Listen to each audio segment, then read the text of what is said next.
Doctor साहब, मेरी दाहिनी टांग में दर्द है। डॉक्टर, ये तो बुढ़ापे की वजह से है।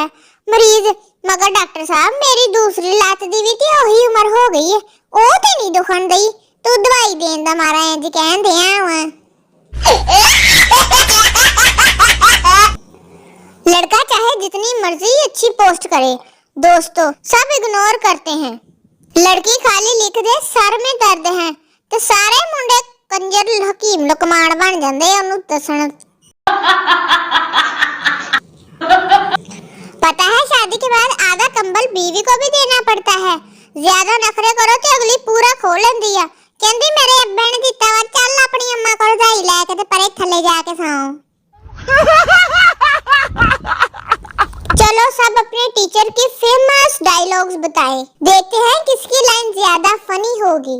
हाँ जी, दसो जरा। सारी टीचर तो कहती हुई थी, वाओ दैट्स ग्रेट। ਅਸੀਂ ਵੀ ਆਪਣੀ ਟੀਚਰ ਨੂੰ ਕਹਿੰਦਾ ਹੁੰਦਾ ਸੀ, ਟੀਚਰ ਜੀ ਤੁਸੀਂ ਗ੍ਰੇਟ ਹੋ, ਪਰ ਜੰਮੇ ਜ਼ਰਾ ਲੇਟ ਹੋ, ਪਹਿਲੇ ਜੰਮ ਲੈਣਾ ਸੀ।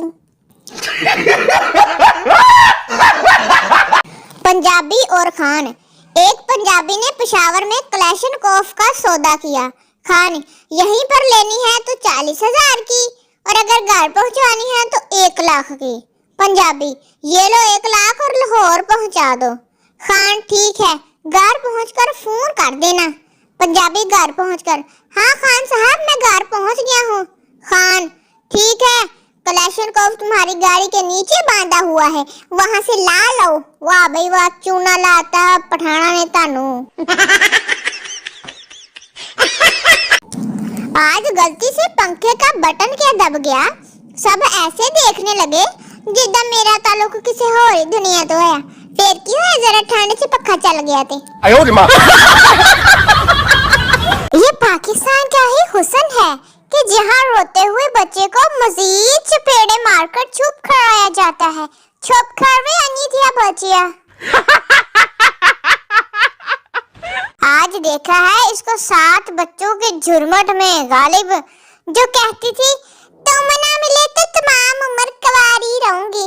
हुण बंदा पूछे 7 बच्चे की वेबसाइट तो डाउनलोड कीते हैं। काली बिल्ली तो वैसे ही बदनाम है। आजकल इंसान का रास्ता काटते हैं।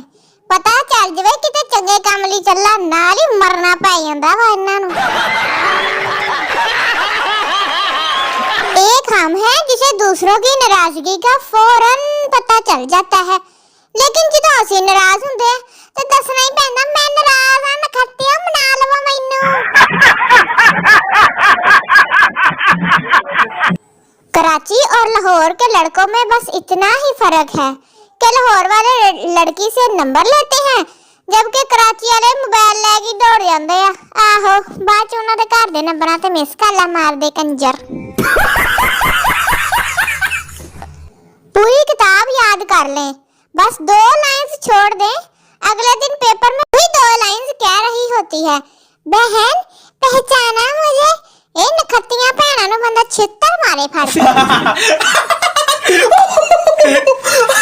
डॉक्टर्स कहते हैं रात को प्याज खाना ठीक नहीं।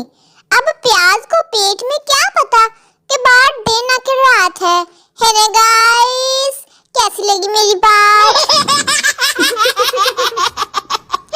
अगर कोई लड़की आपको देखकर अपना दुपट्टा ठीक करने लगे, ये मत समझे कि वो सिग्नल दे रही है, बल्कि इसका मतलब है कि वो महसूस कर रही है कि तुसी बहुत वड्डे बगैरत जे ते ओनू टुकर वेखण डे।